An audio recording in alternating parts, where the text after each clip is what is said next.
खौसेथि बर' सुबुं आफादखौ दानायनि जि मोनसे थांखि सानस्रि नोजोर दंमोन जोंहा बेखौ जोङो फोरमायबोबाय आगोलफ्रावबो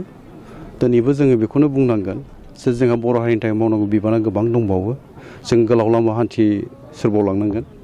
मानोना जोंनि मावनो लानाया खालि बे बर' कसारि अट'नमास काउन्सिल सोरजिनायाल' जोंनि दाबि नङा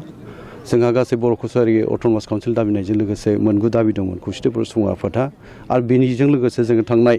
60 बोसोरसो जथुम्मा खैलाजुलियाव जादोंमोन सनितपुर जिल्लानि सिङावहाय जोङो मोनसे गोनांथार दाबिखौ बेवहाय सोफानानै लादेरदों आसामाथ' मोनसे दैबाना जेंनाजों बोसोरफ्रोमबो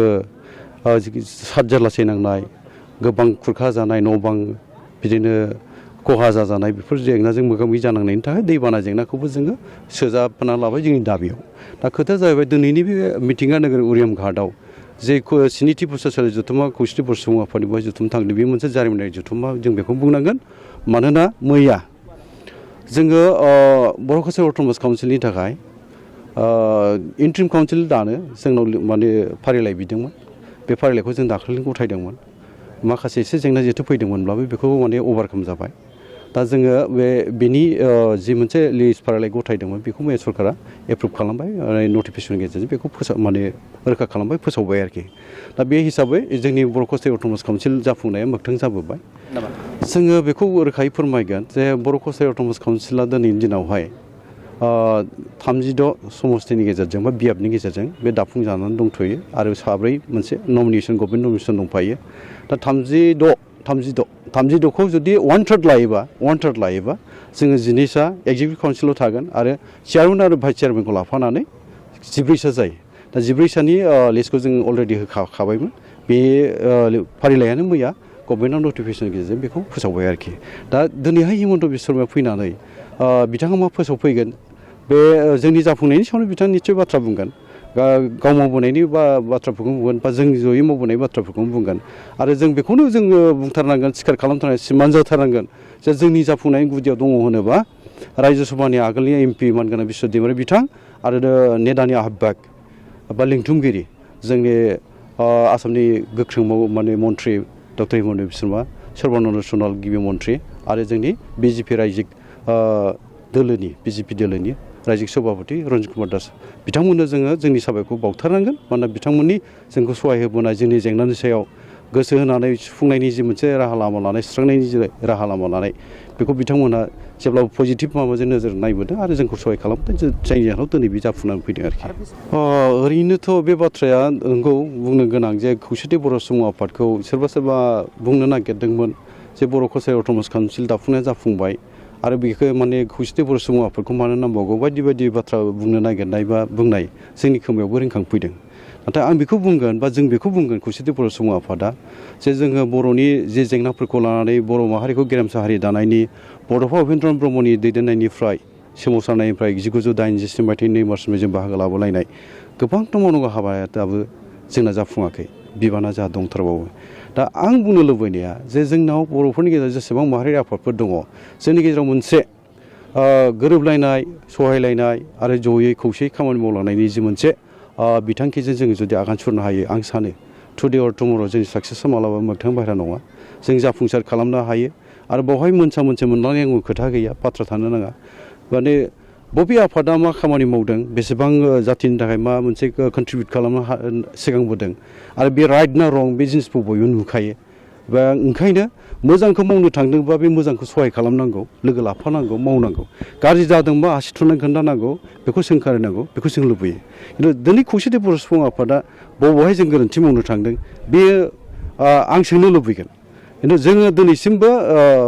बयजोंबो गोरोबनानै खौसेनो बयखौबो लाफानानै खामानि मावनायनि मोनसे नोजोरजों जोङो खामानि मावबोबाय थादों दिनैबो जों बेखौ एपेल खालामगोन हांख्रायगोन जे फैगासिनो थानाय दिनफोराव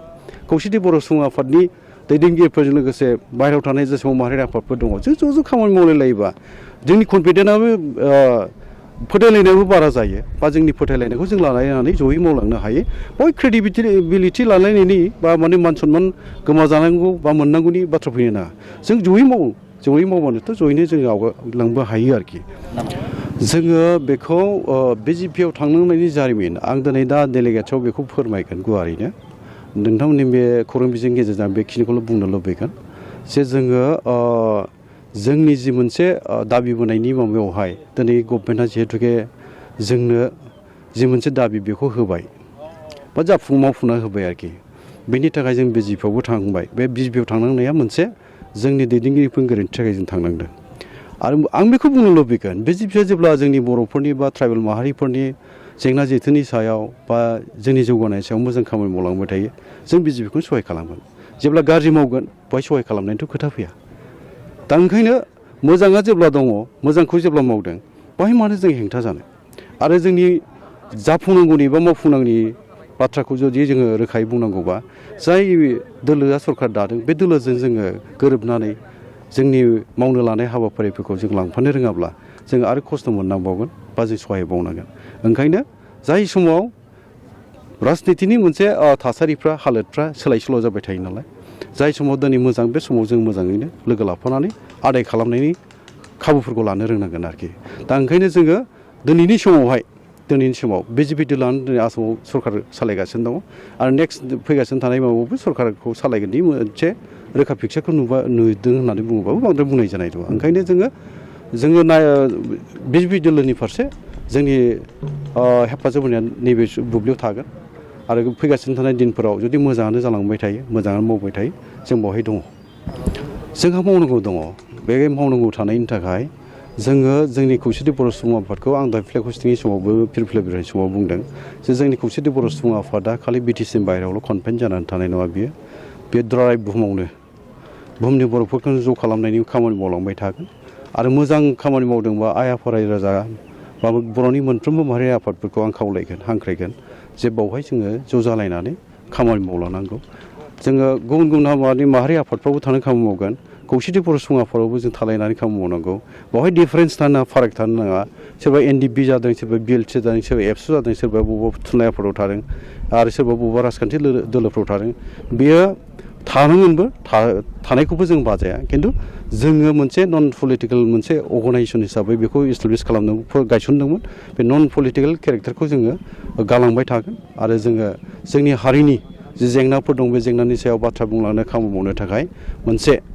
जोंनो गोनांथि जानानै फैनाय मोनसे आफाद बियो आरो कमन मोनसे प्लेटफर्म बेवहाय बोराय बुरि सेंग्रा सिख्लानि खोथा गैया गासैबो बाहागो लानाय खालि मोनसेल' बाथ्रा जायफ्रा मेजर बिबान लागोन जायफ्रा माने केबिनेट कमिटिनि माने दैदेनगिरिफोर जागोन मिरु आफादनि दैदेनगिरि बा जिल्ला आफादनि जायफ्रा गुबै माने बिबाननि माने बिगोमा जागोन बिथांमोना खिन्थु नन पलिटिकेल केरेक्टारनि जानांगौ बा नन पलिटिकेल माबानिफ्राय फैनांगौ आरोखि बेखौ जों रोखा खालामनो थाखाय नाजादों आरोखि